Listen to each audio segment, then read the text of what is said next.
Mula Enero hanggang Hunyo ng taong ito, mahigit 31,000 ang namatay sa mga cerebrovascular disease gaya ng stroke. Ang mga dapat alamin at gawin kung makakaranas ng stroke, yan ang aking sinaksihan. Kahit mamantika at matataba, sinong hindi matatakam sa mga ganyang klaseng handa, lalo tuwing holiday season? Ang Jose Reyes Memorial Medical Center nagpaalala sa pag-iingat sa stroke na nangyayari kapag naharang ang blood supply papunta sa utak.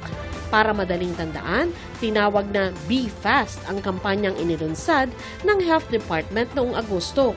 Bawat letra kumakatawan sa palatandaan kung nakakaranas ng stroke, balance o hirap sa pagbalanse, eyes o panlalabo ng mata, face o pangingiwi ng mukha, arms o panghihina ng braso, speech o nabubulol ang salita, at time o oras na para isugod sa ospital.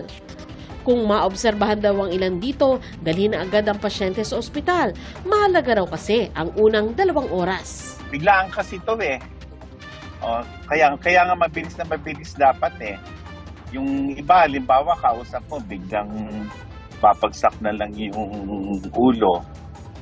Ganun, dapat mabilis ka. Dali mo na kagad sa ospital. Sa datos ng Philippine Statistics Authority o PSA, mula January hanggang June ng taong ito, 31,205 ang namatay sa cerebrovascular disease, gaya ng stroke.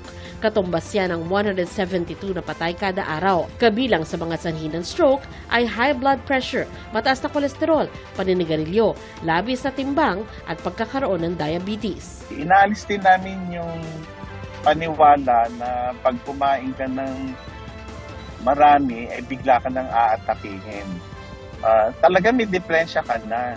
So, kaya nga ang habilin namin ay pa-check mo blood pressure mo, lalo na pag tumuntong ka na ng 40 anyos. Sa JRRMMC, ang napansin nila na dagdagan ang mga pasyenteng naalta presyon nitong Kapaskuhan. Aside from accident, uso din ngayon high blood, hypertensive emergencies. Ilan sa paalala ng DOH, doon tayo sa masusustansyang pagkain at inumin.